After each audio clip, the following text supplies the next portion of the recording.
NASCAR did a massive news dump today, and there's some other stories that NASCAR itself did not release, but it's NASCAR related sponsorships, drivers in the Daytona 500, that kind of thing that we're going to talk about today. And one of them is the electric vehicle in NASCAR. So it's not actually going to be in NASCAR. It's just going to do a demo run at the Clash before the race or something. I'll explain it here in a bit. But as I said, there's other news outside of this, but NASCAR did do a news dump today. It's a few weeks, less than 2 weeks until the season starts at the Clash of the Coliseum. Rules changes were being announced, a few other small things. And as I said, we'll talk about that in a bit. I'm going to go through all these random things. It's very random, but we're going to go through them. But first, I want to talk about a couple other things. Kaz Grala, we talked about him a few days ago. He's going to be in the 15 car for Rick Ware Racing in the Cup Series in 2024 for 25 races. Well, he has added a 26th race to his calendar, but it's not with Rick Ware Racing. He's going to be in the Daytona 500 with Front Row Motorsports. Front Row has a third part-time car, the number 36. We see it usually at the super speedways. We've seen it with Riley Herbst. Last year, I think it was Zane Smith in the Daytona 500. He was in the 36. So we have seen the 36, exist as a part-time car the past 2 years maybe. And so once again, we are going to see the 36 car in the Daytona 500, this time with Kaz Grala. As I said, Grala, he's going to be in the number 15 car with Rick Ware Racing, a Ford team, for the majority of 2024. But the Daytona 500, he was not slotted to drive for Rick Ware, so he was looking for another ride, and he ended up at Front Row.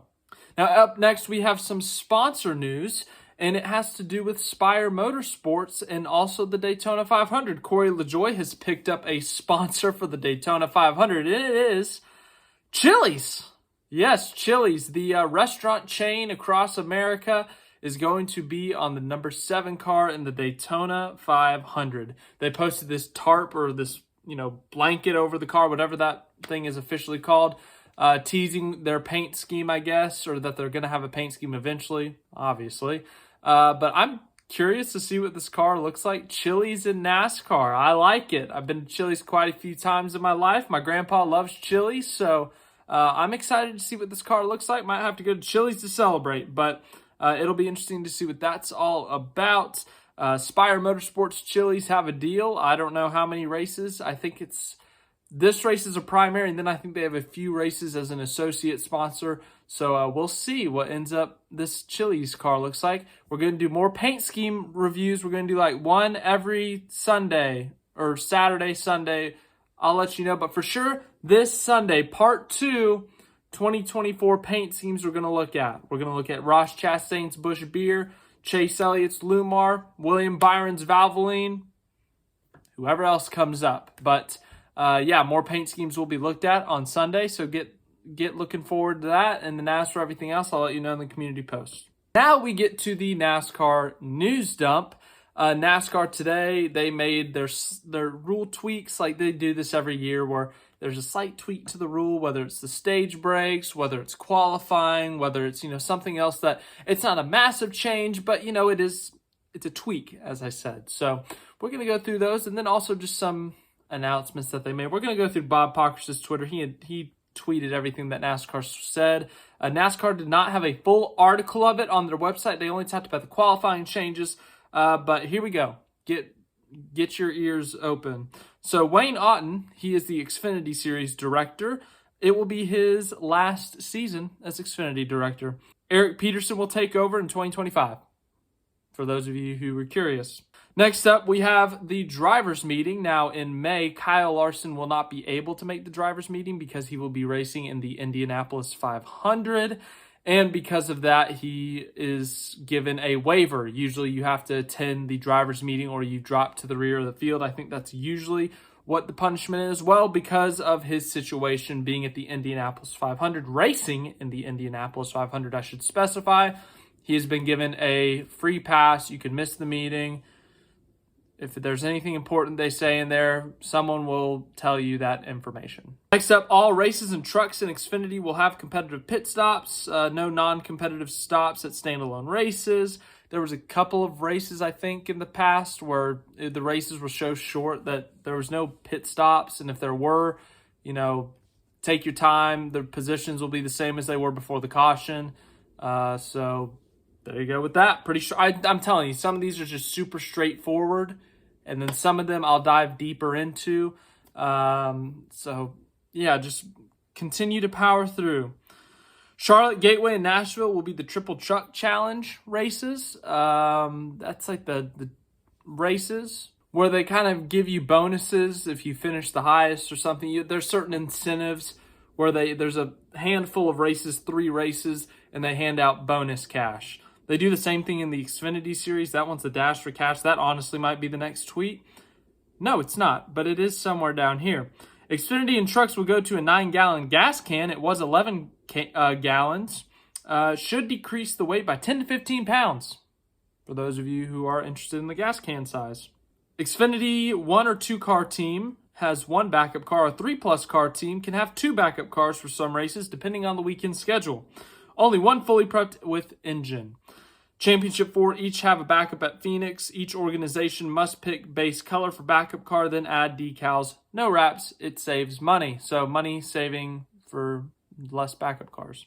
Xfinity cars will have rear window slits in them like the Cup car. Yeah, I was reading about this. Apparently the Xfinity drivers were talking about how hot it was in the cockpit of the car. So the Xfinity Series, they put some slits in the rear window, and it's pretty straightforward. Here we go, the Xfinity Dash for Cash. I knew this existed. It's going to be Richmond in March. That's going to be the qualifier. And then the 4 races will be Martinsville, Texas, Talladega, Dover. And that is for Xfinity drivers only. Same thing with the Truck Challenge. It's truck drivers only. It can't be an Xfinity driver or a Cup driver. And for the Xfinity Dash for Cash, it can't be a Cup or a truck driver or, someone else. And then this one is interesting. It's quite interesting, actually. Cup teams will be allowed to have LED boards on their pit box to rotate sponsor signage. The signage will need to go through a portal for approval, just like a paint scheme. That darn transfer portal strikes again. Chase Elliott, you are an Ohio State Buckeye. I'm kidding. It said portal in there.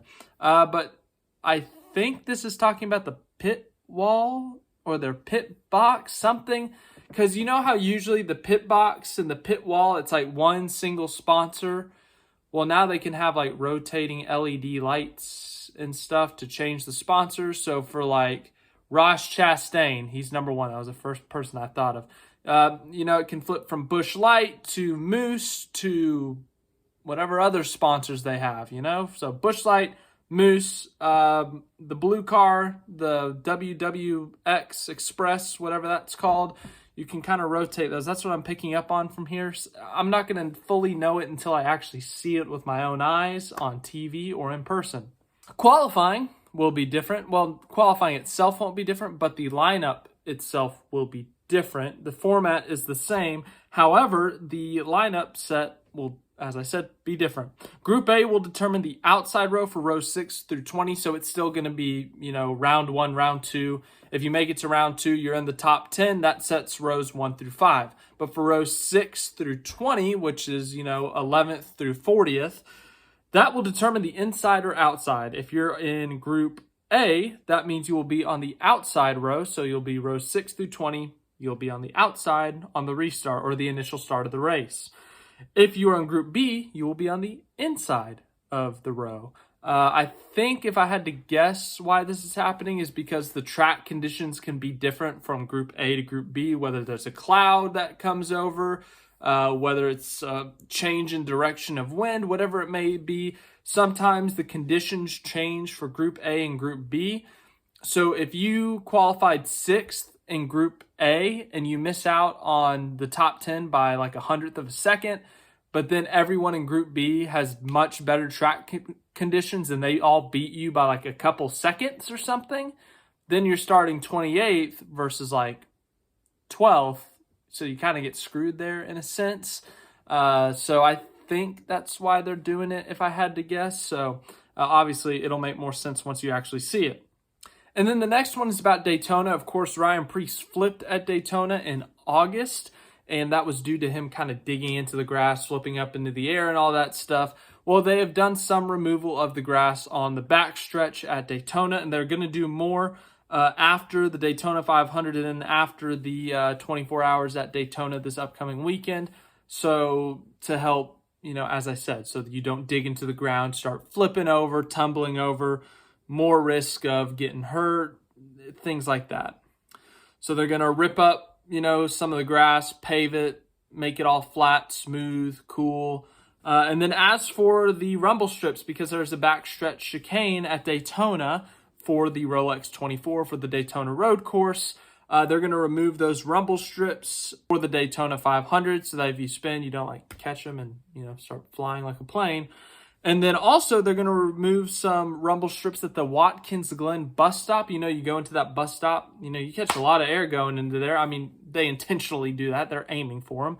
But then they're going to add some rumble strips, some rumble areas in turn one because the drivers go so wide now. I mean, they don't even make turn one. They aim for the wall, basically. So they're going to add some rumble strips there. Now, here we go. The title of this video, the thumbnail, you had to wait 13 minutes. But we are finally here. The electric vehicle. We talked about this a couple months ago when the news information leaked or whatever. There was first a leak 2 years ago where it talked a little bit about NASCAR wanting to test out an electric vehicle. But then there was a leaked picture of a vehicle this past year and what it could look like, what it could do, some of the small specifications. And now it's going to be on a racetrack. It's not going to be racing though.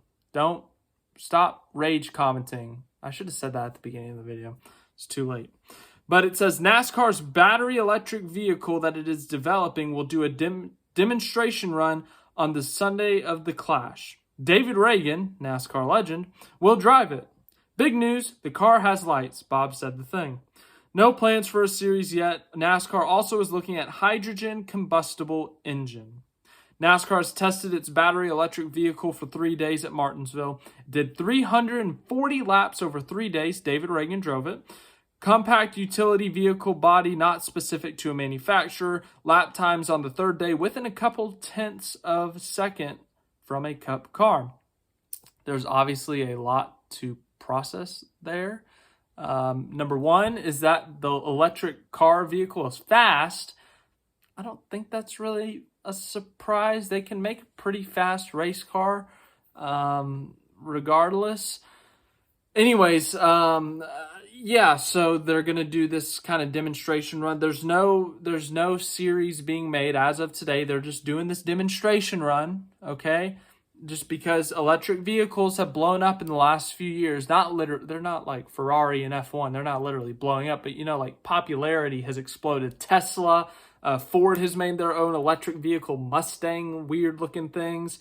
You see a lot of electric vehicles out there. That's my point. So NASCAR is, following in the footsteps of the trend, trying to make their own electric vehicle. Once again, this is not going to race anytime soon. It's not going to be a series anytime soon. And do not worry, it is not taking over the Cup Series anytime soon.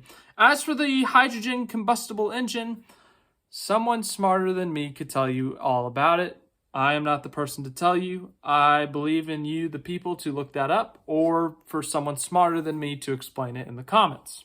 Now, as for the demo run itself, I have no idea what they're going to do. I don't know if they're just going to give David Ragan the keys to the car or the battery button, whatever it starts up the electric car, and just say run 30 laps, have fun, don't wreck it. Or if they're going to, put it out during the pace laps of the Clash, or I don't know what they're going to do with it. But it is going to be a demonstration run on the Sunday of the Clash. So it'll be interesting to see what it looks like on track, to see how fast it goes. Obviously, pretty close to a Cup Series car in terms of speed, but also to see what it sounds like, because that's what I care about. I like the noise of a race car, and the electric vehicles, they don't make a lot of noise, So I'm very curious to see what it looks like, what details they release. Are there different power modes to this thing? How many batteries can you operate off of? How many electronic components are inside the car with the driver? All that kind of stuff. So that is the news dump from NASCAR today. They're going to be running that electric vehicle, or not running. They're going to be, running. They're going to be doing a demonstration run with the electric vehicle at the Clash at the Coliseum, whether that's during the pace laps, whether that's, 2 hours before the race. I really don't know when it's going to be during the Clash Sunday, but we're about a week and a half-ish away from the Clash at the Coliseum. I'm looking forward to it. Should be a fun race. But yeah, as I said, that was a lot of news to go through, just a lot of small things. But you know, it's interesting. It's NASCAR news. I'm really excited to see what that Chili's car looks like. I really, truly am. So thanks for watching this video. Hope you enjoyed it. Any more NASCAR news, I will let you know. As I said, always check the community posts for news, updates on the channel, all that stuff. I'm sure you guys saw the community post I made this morning about the new F1 race in Madrid starting in 2026. But I'll be asking you guys questions, whether it's a quiz or asking you an opinion on a diecast review. We'll go through those over the next couple of weeks until the season starts. So I'm looking forward to it. Thanks again for watching. Have a good rest of your day.